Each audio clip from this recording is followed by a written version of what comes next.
اس بابرکت موقع پر آج میں آپ کی خدمت میں جو گزارشات کرنا چاہتا ہوں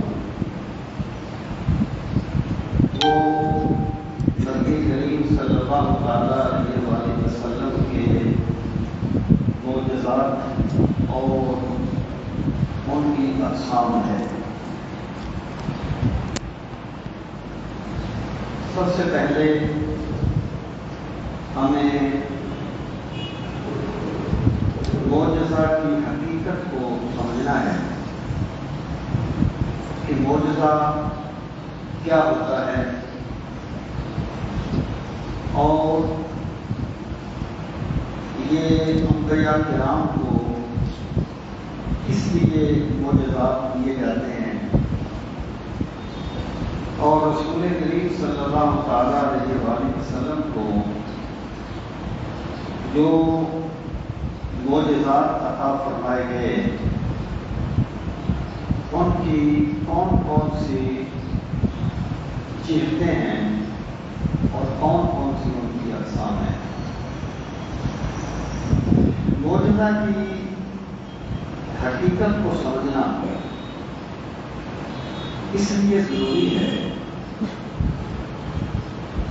کہ اسے نہ سمجھنے کی وجہ سے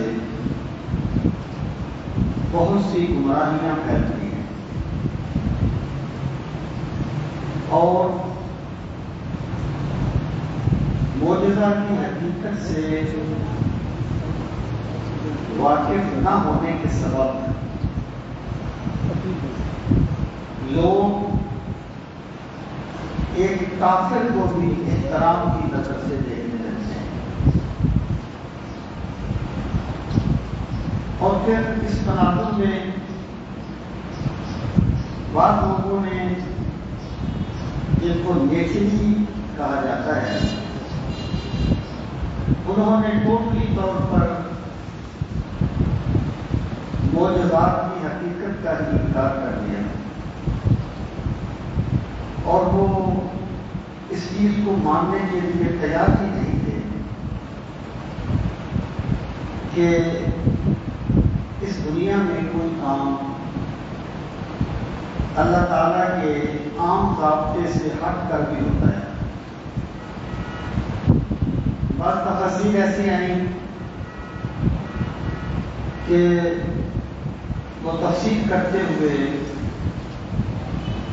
کسی آیت کی کوئی تفسیر بیان نہیں کریں گے، لیکن یہاں کوئی معجزے کی بات آئے گی وہاں وہ کھول پڑیں گے کہ یہ معجزہ نہیں تھا۔ وہ موسیٰ علیہ السلام کے جو پتھر کو عصا مارنے سے 12 چشمے جاری ہوئے تھے، کہتے ہیں کوئی معجزہ نہیں تھا، بس وہ باریک سا پتھر تھا اوپر پڑا ہوا، یوں ہی آپ نے عصا مارا تو پتھر ہٹ گیا اور وہ جو سمندر کا پانی رک گیا تھا وہ مدو نظر آ گیا تھا۔ اس طریقے سے وہ ہر چیز کی تعلیم کریں اور سامنے محترم ہر پہلو سے اگر آپ دیکھیں گے تو افراد و تفریق پائی جاتی ہے۔ یعنی کچھ لوگوں نے سرے سے معجزات کا انکار کر دیا اور کچھ لوگوں نے اپنے پاس سے روایات گھڑ کر رسول کریم علیہ السلام کے زیادہ سے زیادہ معجزات بیان کرنے کی کوشش کی، جبکہ حقیقت یہ ہے کہ اللہ تعالیٰ نے اپنے نبی صلی اللہ علیہ وسلم کو جو شانیں عطا فرمائی ہیں، جو مقامات عطا فرمائے ہیں، بندہ اپنی کئی زندگیاں لگا دے تو ان کا ایک پہلو بھی بیان نہیں ہو سکتا۔ اس لیے سرکار کی شان بیان کرنے کے لیے ہمیں روایات گھڑنے کی ضرورت نہیں ہے، ہمارے لیے قرآن و سنت بہت کافی ہے، ان کو بھی بیان نہیں کیا جا سکتا۔ سب سے پہلے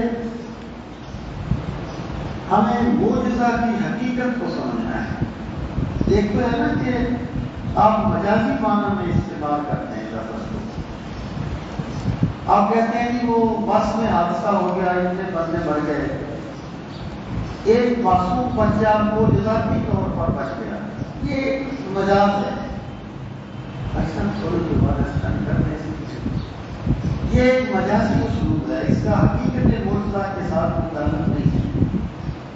ایک ہے معجزہ اپنی حقیقت کے اعتبار سے، وہ کیا ہے؟ پہلی بات یہ ہے کہ قرآن و سنت میں اس معنی میں، جس معنی میں ہم معجزہ کا لفظ بولتے ہیں، اس معنی میں معجزہ کا لفظ قرآن و سنت میں نہیں آیا۔ اور یاد رہے، کسی بھی فن کی اصطلاحیں ہمیشہ بعد میں بنتی ہیں، اصل چیز اس فن کی اصلیت ہوتا ہے۔ علم تفسیر کی اصطلاحیں ہیں، علم حدیث کی اصطلاحیں ہیں، فقہ کی اصطلاحیں ہیں، تصوف کی اصطلاحیں ہیں، ساری بات میں بنی۔ بات اصطلاحوں کی نہیں ہوتی، بات کسی چیز کی حقیقت کی ہوتی ہے۔ جس معنی میں ہم معجزہ کا لفظ استعمال کرتے ہیں، اس معنی میں قرآن و سنت میں آیت یا بینہ کے الفاظ آئے۔ آیت یا بینہ، جبکہ مؤخرین نے اس معنی کے لیے معجزہ کا لفظ کو استعمال کیا۔ اب یہی ایک یعنی اسلامک ٹرمینالوجی آپ اس کو کہہ دیں یا اسلامی اصطلاح بن گیا تب سے معجزہ۔ اب آپ آ جائیں کہ معجزہ کی حقیقت کیا ہے، معجزہ کیا ہے۔ معجزہ کا جو لفظ ہے یہ عاجزہ یوجزو اعجازا، اس میں فاعل کا صیغہ ہے۔ آپ نے ایک لفظ اعجاز القرآن سنا ہوگا۔ اعجاز القرآن بھی دراصل قرآن کریم کے معجزاتی پہلوؤں کو کہا جاتا ہے۔ تو معجزہ اس کا لفظی معنی ہے عاجز کر دینے والی چیز، یعنی اس سے مراد یہ ہے کہ اللہ تعالیٰ اپنے انبیاء کرام علیہ السلام کو بہت سی ایسی چیزیں عطا فرماتا ہے جن کا جواب لانے سے انسان عاجز آ جاتے ہیں۔ یعنی جو چیزیں جن و انس کو جواب لانے سے عاجز کرتے ہیں انہیں معجزہ کہا جاتا ہے۔ جو چیزیں انبیاء کے حوالے سے، انبیاء کی ذوات قدسیہ سے جن چیزوں کا ظہور جن و انس کو اپنا جواب لانے سے عاجز کر دے، ان چیزوں کو معجزہ کہا جاتا ہے۔ اب آپ دیکھیں، انسانی طاقت کی ایک حد ہے، اور انسان ایک ہو یا 100 ہو یا لاکھوں ہو یا کروڑوں، اس حد سے باہر نہیں آ سکتا۔ مثلا ایک انسان جب بیمار ہو جاتا ہے تو ڈاکٹر اس کا علاج کرتے ہیں۔ جب اس کی طبیعت مزید بگڑتی ہے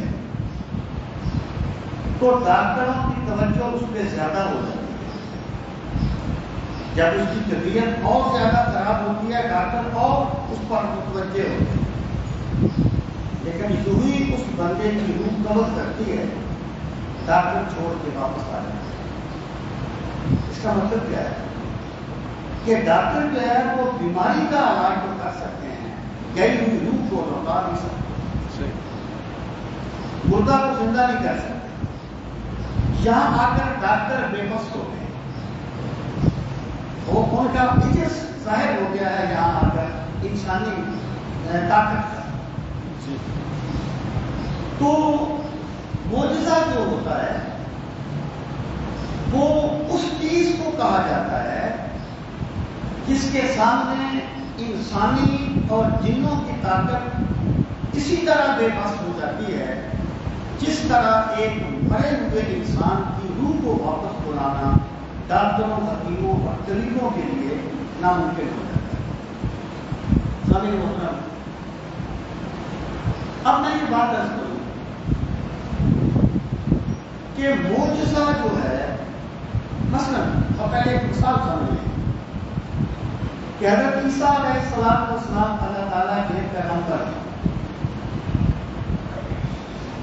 تو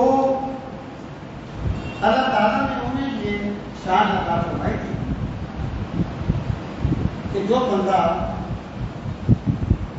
مادری طور پر نہ بھی مادر ذات اندھا ہوتا، مادر ذات اندھا جس کا آج بھی کوئی علاج نہیں ہے،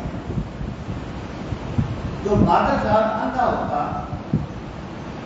حضرت عیسیٰ علیہ السلام اس کے چہرے پر اپنا ہاتھ پھیرتے تھے، اللہ اس کو بینا کر دیتا ہے. اب پہلی بات تو یہ ہے کہ مادر ذات اندھے کا علاج آج بھی نہیں ہے. اگر وہ بھی اس طرح نہیں ہو سکتا ہے کہ اس کے چہرے پر ہاتھ پھیرے اور اس کی بینائی ہوتا ہے. کوئی انسان اس طرح نہیں کر سکتا. اس کو کہا جاتا ہے معجزہ. یہ معجزات کیوں دیے جاتے ہیں یہ میں ذرا بعد میں عرض کرتا ہوں. پہلے آپ ایک تو بنیادی باتوں پر غور کریں. معجزات جو ہوتے ہیں وہ اللہ تعالیٰ کی قدرت کا اظہار ہوتے ہیں. دیکھیں کہ یہاں پر جو کام ہوتے ہیں ان کی بنیادی طور پہ دو قسمیں. بعض کام ہوتے ہیں جن کو کہتے ہیں امور عادیہ، جو عادت کے مطابق ہے، روٹین کے مطابق ہے. بعض کام ہوتے ہیں امور غیر عادیہ، جو روٹین کے مطابق نہیں. مثلا کہ انسان بولتا ہے، یہ روٹین کی بات ہے، اس میں کوئی تعجب کی بات نہیں ہے کہ انسان بولتا ہے. انسان چلتا ہے، اس میں کوئی تعجب کی بات نہیں ہے. انسان چلتا ہے، ساتھ انسان چلتا ہے. آپ کبھی کسی کو نہیں بتائیں گے کہ میں نے ایک انسان کو بولتے ہوئے دیکھا، میں نے ایک انسان کو چلتے ہوئے دیکھا. کبھی بتانے کی بات ہی نہیں. امور عادیہ. بعض ہوتے ہیں امور غیر عادیہ. امور غیر عادیہ کیا ہے کہ بالفرض رسول کریم صلی اللہ تعالی علیہ وآلہ وسلم کے پاس جب ایک یہودی نے یہ کہا کہ میں تب آپ کی دعوت کو مانوں گا جب یہ درخت آپ کی رسالت کی صداقت کی گواہی دے. آپ نے فرمایا ٹھیک ہے، اس درخت کو جا کے کہہ دو تمہیں اللہ کے رسول نے بلایا. جب وہ آدمی گیا، اب دیکھیں درخت کو نہیں سنتا، درخت ہماری بات کو نہیں سمجھتا نا، لیکن وہ آدمی خود نہیں گیا تھا، اسے اللہ کے رسول نے بھیجا. اس میں بھی ایک معجزہ کا پہلو پایا جاتا ہے. تو جا کے اس نے کہا کہ تمہیں اللہ کے رسول نے بلایا ہے. تو پھر امام شرف الدین وسیم فرماتے ہیں وجاءت لدعوت الاشجار ساجدۃ تمشی الیہ علی ساق بلا قدم.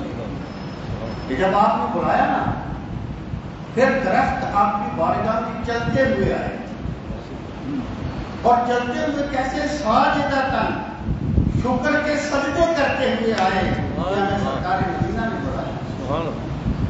اب یہ ہے امور غیر عادیہ. اس کو کہتے ہیں معجزہ. یعنی کوئی بندہ آپ کو درخت چلا کے نہیں دکھا سکتا. اس کو کہتے ہیں معجزہ امور غیرت۔ اب سامنے محترم، معجزہ کی کوئی عقلی توجیہ نہیں ہو سکتی۔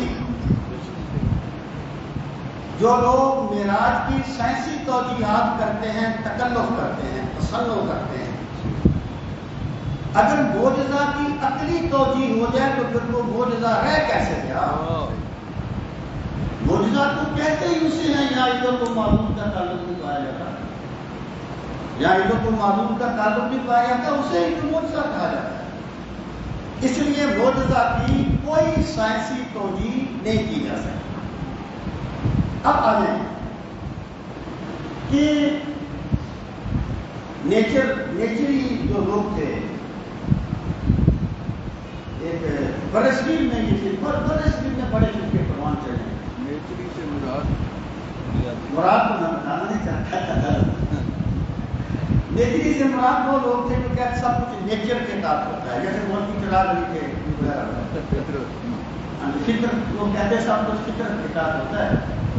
اچھا، وہ کہتے تھے کہ معجزات جو ہے نا ان کی کوئی حقیقت نہیں ہے۔ کیوں نہیں ہے؟ وہ کہتے تھے کہ اللہ تعالیٰ کا ایک نظام ہے اور اللہ کے نظام میں تبدیلی نہیں ہوتی۔ اللہ نے اس کائنات کو ایک سسٹم کے تحت چلایا ہے اور اس سسٹم میں تبدیلی نہیں ہوتی۔ اس کو اللہ تعالیٰ کا جو نظام یہاں چلتا ہے اس کو اللہ کی سنت کہا جاتا ہے۔ وَلَا تَجِدُ لِسُنَّتِنَا تَبْدِيلًا، اور تو ہماری سنت میں کوئی تبدیلی نہیں پائے گا۔ وہ کہتے تھے کہ اگر معجزات کو مانیں تو پھر نظم کائنات میں یا اللہ کی جو سنت کا کار فرما ہے اس میں تبدیلی ماننی پڑے گی، جبکہ اللہ یہ فرماتا ہے کہ تبدیلی نہیں ہو سکتی اللہ کی سنت میں۔ سنت مینس اللہ کا سسٹم، اللہ کا طریقہ۔ یہ ان کا بنیادی شبہ کا معجزات ہے۔ اچھا، میں یہ بات بھی عرض کروں کہ نیت کا معاملہ اللہ اور بندے کا معاملہ ہے۔ ہمیں کسی کی نیت پہ شبہ نہیں کرنا چاہیے۔ ہم نے تو صرف اسلامی اصولوں پہ کسی بندے کے نظریات کو پڑھنا ہے۔ اس میں ایک احساس کمتری پایا جاتا ہے کہ جی وہ دولت نہیں مانتا کہ جناب یہ معجزات ہو سکتے ہیں۔ اگر ہم یہ کہیں گے کہ قرآن یہ کہتا ہے پھر تو ہم کو دقیانوسی قسم کے لوگ اپنے آپ کو اس کو کریں گے۔ میرے بھائی، جو چیزیں قرآن و سنت میں کہہ دی گئی ہیں نا، اس پر کسی احساس کمتری کی ضرورت نہیں ہوتی۔ اس پر بندے کو سینہ تان کے کہنا چاہیے کہ میرا قرآن یہ کہتا ہے اور مجھے اس کے ساتھ تو اس کے کچھ اسباب تھے جو وہ اس طرح لوگ کو گئے تھے۔ تو وہ کہتے تھے کہ اللہ کی سنت میں تبدیلی ماننی پڑے گی، جبکہ اللہ کی سنت تبدیلی ہوئی۔ سوال یہ ہے کہ تم نے کیسے جان لیا کہ یہ اللہ کی سنت یہی ہے؟ تم نے کیسے جان لیا؟ حق یہ ہے کہ معجزہ جو ہوتا ہے نا، اللہ کی سنت میں تبدیلی نہیں ہوتا، اللہ کی سنت ہی ہوتا ہے، لیکن آتی نہیں ہوتا، غیر آتی طریقے سے۔ یعنی معجزہ سنت میں تبدیلی نہیں ہوتا، اللہ کی سنت ہی یہ ہوتی ہے کہ درخت نہیں چلیں گے، لیکن جب میرے محبوب درخت کو بلائیں گے تو درخت چلے گا۔ پتھر نہیں بولیں گے، لیکن جب سرکار اشارہ فرمائیں گے تو پتھر بولے گا۔ یہ اللہ کی سنت ہی ہوتی ہے، لیکن عادت سے ہٹتی ہوتی ہے۔ اس لیے یہ بات کہہ دینا کہ اگر معجزات کو مانا جائے تو سنت میں تبدیلی مانی جائے گی، ایک بے اصل بات ہے جس کی کوئی حقیقت نہیں۔ سامنے محترم، اب آپ دیکھیں کہ معجزات کس لیے دیے جاتے ہیں؟ اپنے انبیاء کو اللہ تعالیٰ کیوں معجزات دیتا ہے؟ اس کے بہت سے اسباب ہیں۔ معجزہ جو ہوتا ہے نا، یہ اللہ کی قدرت کا اظہار ہوتا ہے. اللہ کی قدرت کا. دیکھیں نا، ہم ایک قانون کے پابند ہیں. ایک ڈاکٹر بھی بے بس ہے اس کے سامنے، ایک حکیم بھی بے بس ہے، بادشاہ بھی بے بس ہے، ہر تقریم کا بادشاہ بھی بے بس ہے. معجزات کیا ہے؟ اللہ کی قدرت کا اظہار ہے کہ میرا عام ضابطہ تو یہی ہے کہ آگ جلائے گی، لیکن جب میرا خلیل آگ میں پھینکا جائے گا تو آگ نہیں جلائے گی. آگ میں طاقت میرے ہاتھ میں ہے. جب چاہتا ہوں تو آگ کو جلانے کا حکم دیتا ہوں، جب چاہتا ہوں تو آگ سے حدتیں چھین لیتا ہوں. معجزات اللہ کی قدرت کا اظہار ہوتے ہیں کہ تم ان معاملات کے سامنے بے بس ہو، لیکن اللہ تعالیٰ کسی چیز کے سامنے بے بس نہیں ہے. وہ جو چاہتا ہے وہی ہوتا ہے. اگر چاہے تو امور عادیہ ہوتے ہیں، نہ چاہے تو امور غیر عادیہ ہوتے ہیں. اور اس کا ایک اور پہلو ہے بہت قابل ہو. اللہ تعالیٰ انبیاء کو معجزات دیتا ہے، اور انبیاء کرام کی صداقت پر اصل دلیل ان کی اپنی شخصیت ہوتی ہے. ان کے بات پر دلائل ہوتے ہیں. جب رسول کریم صلی اللہ تعالیٰ علیہ وسلم سے معجزہ مانگا گیا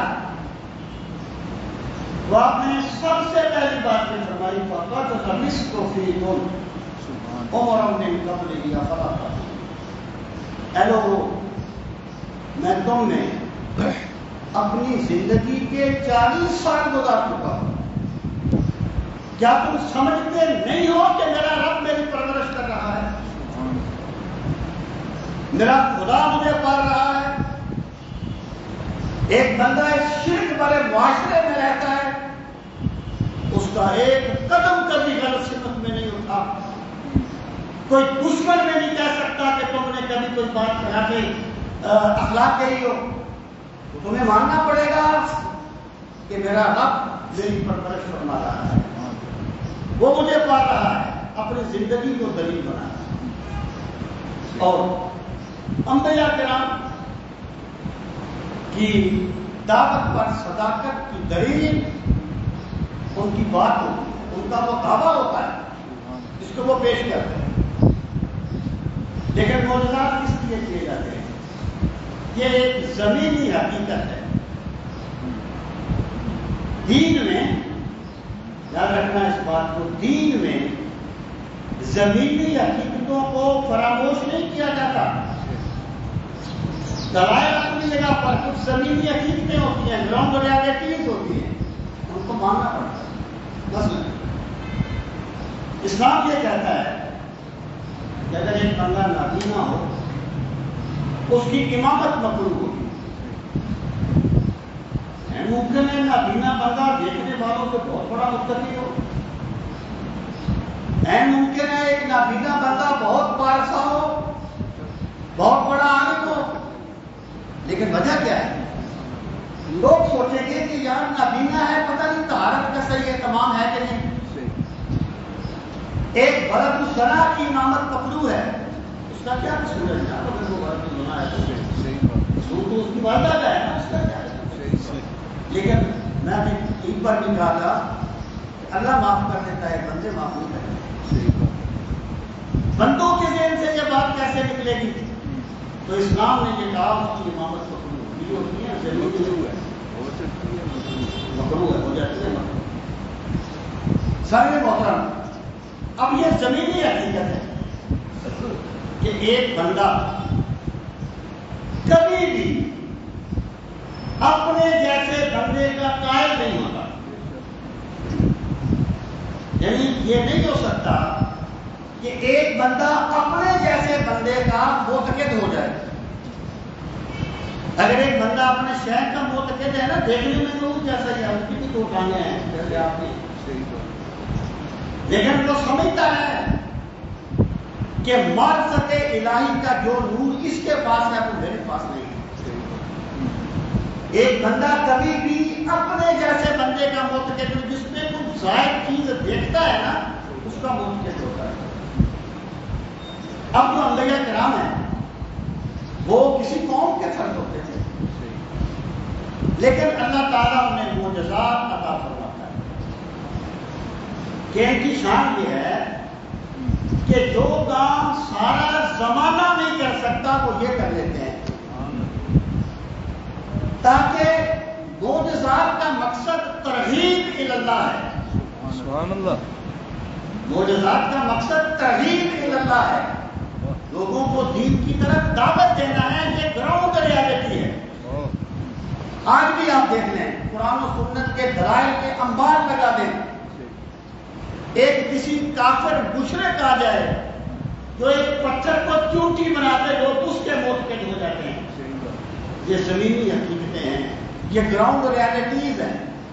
تو معجزات اس لیے دیے جاتے ہیں تاکہ لوگ یہ سمجھیں کہ اللہ تعالیٰ نے جو عظمتیں ان کو عطا فرمائی ہیں وہ ہمیں عطا نہیں فرمائی، ہمیں نہیں بخشی۔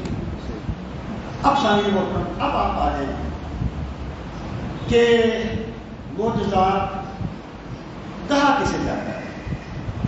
جو میں عرض کیا کہ بنیادی طور پہ دو قسمیں ہیں کاموں، بعض امور عادیہ ہیں، عادت کے مطابق ہونے والے کام، اور بعض امور غیر عادیہ ہیں جو روٹین سے ہٹ کے ہوتے ہیں۔ اب جو کام روٹین سے ہٹ کے ہوتے ہیں ان کی کئی قسمیں ہیں۔ اگر ایک کام روٹین سے ہٹ کے ہو، یعنی پتھر بولے، درخت چلے، کوئی جانور اشہد ان لا الہ الا اللہ پڑھے،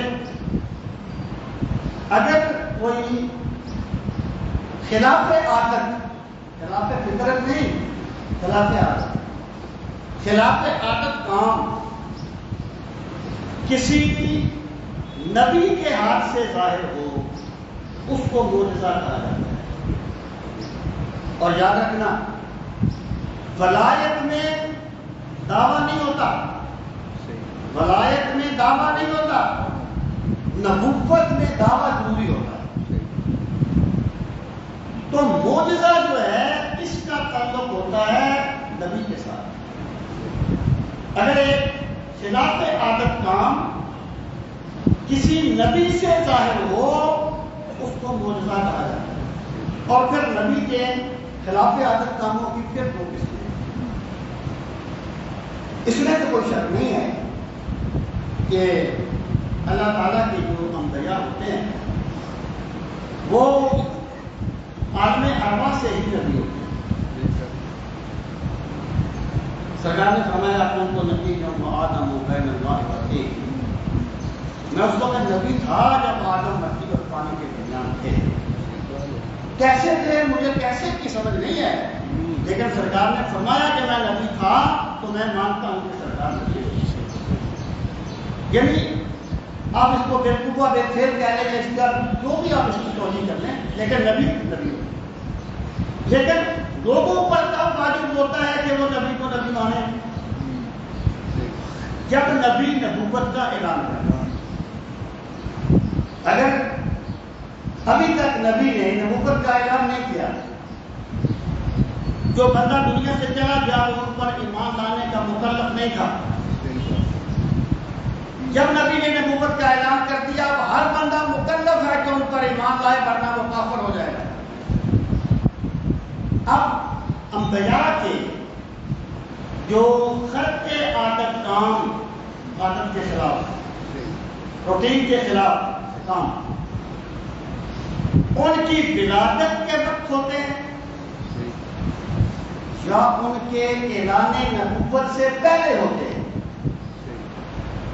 انہیں ارہاس کہا جاتا ہے۔ ارہاس سواد کے ساتھ، یہ لاہور والی ارہاس۔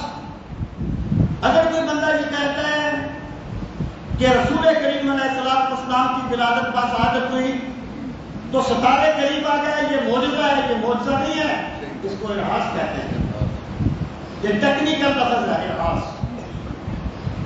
اور جب سرکار شام کی طرف جا رہے تھے جناب ابی طالب کے ساتھ اور بحیرہ راہب کے پاس قیام کیا تو درخت نے اپنا سایہ ادھر پھیر دیا جب سرکار تشریف فرمائے۔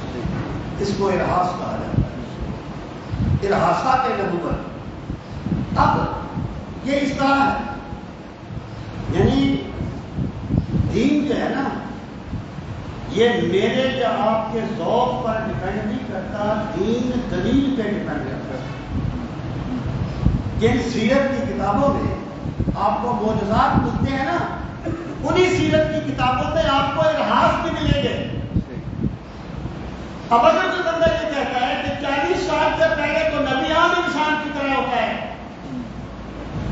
اور 40 سال کے بعد اس کے پہ وحی آتی ہے تو وہ نبی بنتا ہے، تو پھر مجھے بتاؤ یہ ارہاس کیا چیز ہے؟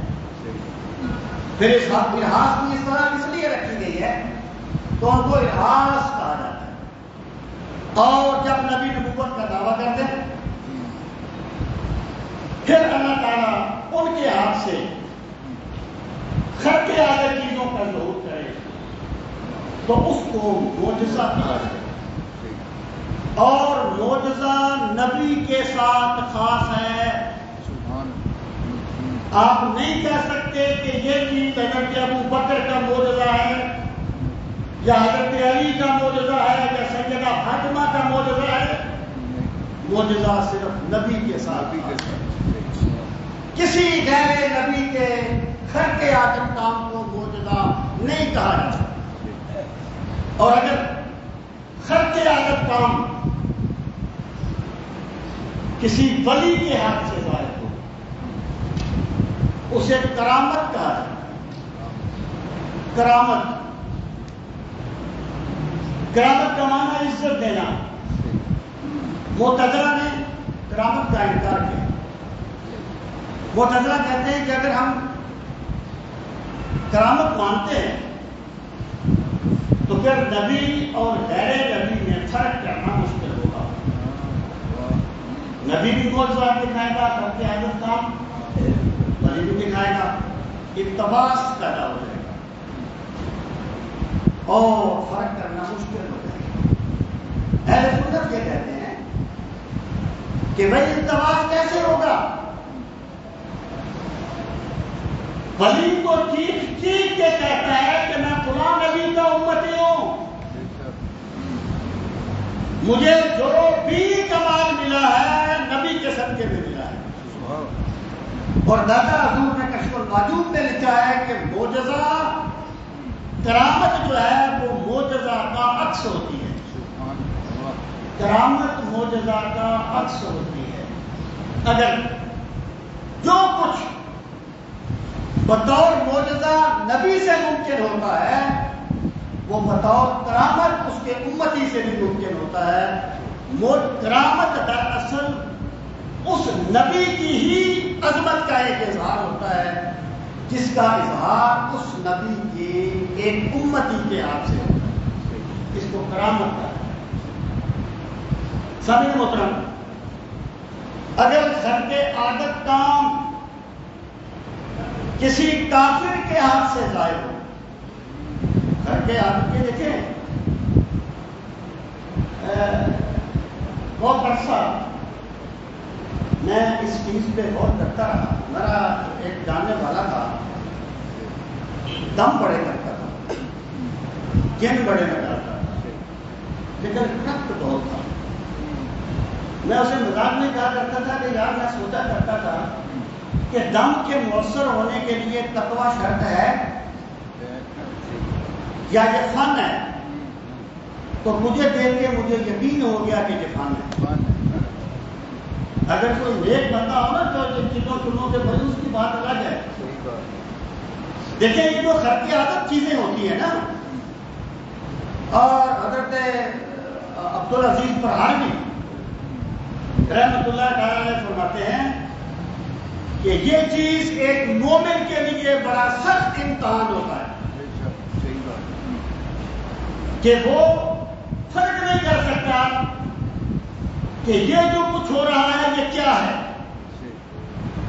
اگر خرق عادت چیز کا ظہور کسی کافر کے ہاتھ سے ظاہر ہو اس کو استدراج کہا جاتا ہے. استدراج. میں مثال دیتا ہوں پھر میں بات کو آگے بڑھاتا ہوں. جب حضرت موسیٰ علیہ السلام گئے فرعون کے مقابلے میں ان کے بھی جادوگر آئے.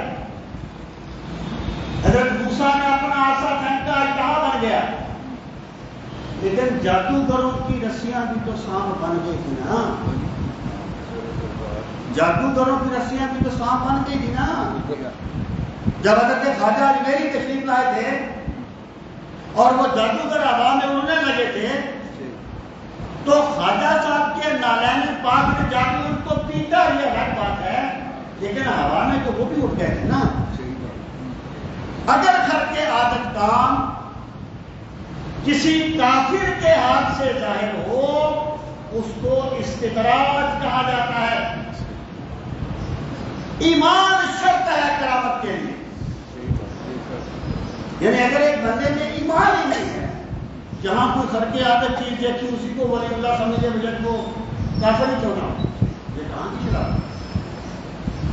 یہ کہاں کہتے ہیں مرزا قادیانی نے یہ کیا وہ کیا. میں کہتا ہوں مان لیجیے, فرض کر لیجیے اس نے کوئی شوبدہ بازیاں دکھائی تھی تو کیا ہر خرق عادت کام کسی کے ولی ہونے کی علامت ہوتا ہے؟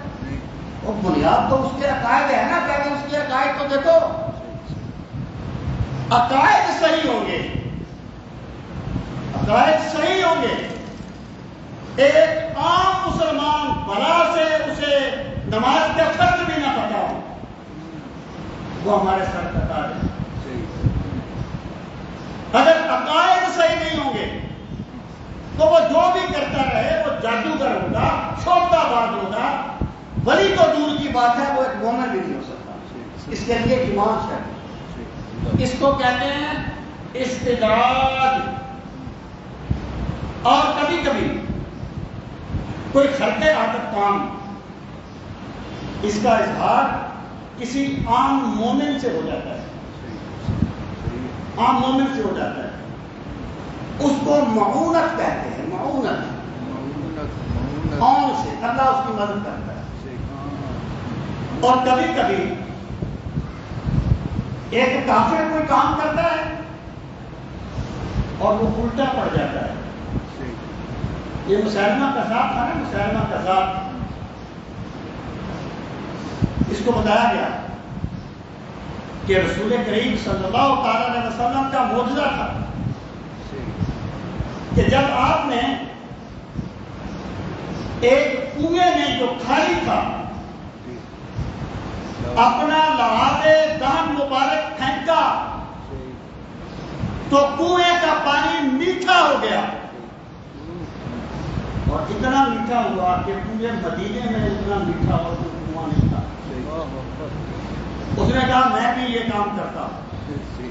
کوئی کنواں خشک تھا, اس میں آپ نے لحاظ دان پھینکا, اس میں پانی آ گیا. اس نے کہا میں بھی یہ کام کرتا ہوں. پانی نیچے تھا, اس نے جب کنویں میں اپنا تھوک پھینکا تو پانی بالکل ختم ہو گیا. اس کو اہانت کہا جاتا ہے. اللہ اسے ذلیل کر دیتا ہے. سامعین محترم, یہ تفصیل میں اس لیے بتا رہا ہوں کہ ہمیں کرامت کو معجزہ بھی کہنا چاہیے اور استدراج کو معجزہ یا کرامت نہیں کہنا چاہیے. یہ قادیانی کے بارے میں کہا کرتا ہوں کہ اگر میری قوم یہ بات سمجھ لیتی کہ خلاف عادت کام کسی کافر سے بھی ہو سکتا ہے تو کبھی اسے نبی نہ مانتی. نبی کیا اسے مومن بھی نہ مانتی, ایک اچھا انسان بھی نہ مانتی. لوگ معجزہ اور استدراج میں فرق نہیں کر سکے تو اس کے منکر لوگ ہیں. سامعین محترم, یہ ہے معجزہ کی حقیقت اور یہ ہے معجزہ کا مفہوم. اب آپ پڑھیں. کہنے والے کہتے ہیں کہ اگر انبیاء کرام کو اتنے ہی معجزات دیے گئے تھے تو پھر وہ لوگ مانے کیوں نہیں؟ جو ان کے جو مقابلے میں تھے انہوں نے مان کیوں نہیں لیا تھا؟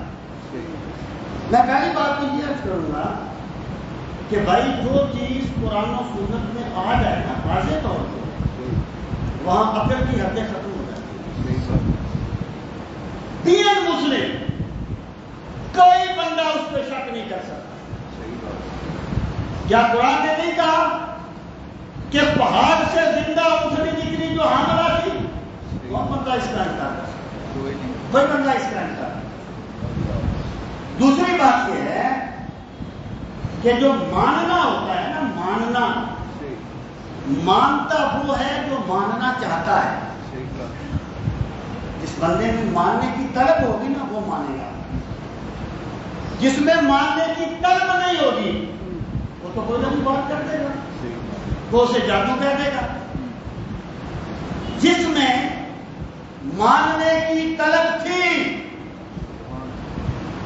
اس نے رسول کریم صلی اللہ علیہ وسلم کا روح زیبا دیکھا تو کلمہ پڑھ لیا.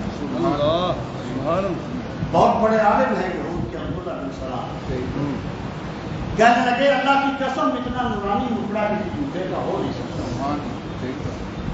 جس میں طلب تھی، حضرت ابراہیم کے لیے آگ ٹھنڈی ہو گئی تھی نا، چلو گلدار بننا جو محاورہ ہے، ٹھنڈی ہو گئی تھی نا. قرآن نے کہا جانا ہے کونی بردم و سلام علی ابراہیم، ٹھنڈی ہو جائے آج ابراہیم تک. ٹھنڈی ہوتی تھی یار. تو کیا وہ مسلمان ہو گیا تھا؟ کیا وہ لوگ مسلمان ہو گئے تھے؟ اپنی ہجرت تو بھاگ گئے تھے جب لوگ نہیں مانے. بھائی اللہ نے معجزات دیے لیکن مانتا وہ ہے جو ماننے کی طلب کرتا ہے. ماننے کا تعلق دلیل سے زیادہ طلب کے ساتھ ہوتا ہے. جسے اللہ طلب دے دیتا ہے اس کے لیے راستے کشادہ ہو جاتے ہیں، اور جو طلب سے ہی خالی رہتا ہے اس کے سامنے چاند بھی شک ہو جائے تو وہ کہہ دیتا ہے یہ جادو. سامنے محترم وقت ختم ہو گیا ہے. انشاءاللہ اگلے جمعے پر میں اس بات کو آگے بڑھاؤں گا. آج میں صرف یہ عرض کر سکتا ہوں کہ معجزات ہوتا کیا ہے، ہمیں اس کی حقیقت کو سمجھنا چاہیے. اللہ تعالیٰ ہم سب کو دین کا فہم صحیح نصیب فرمائے.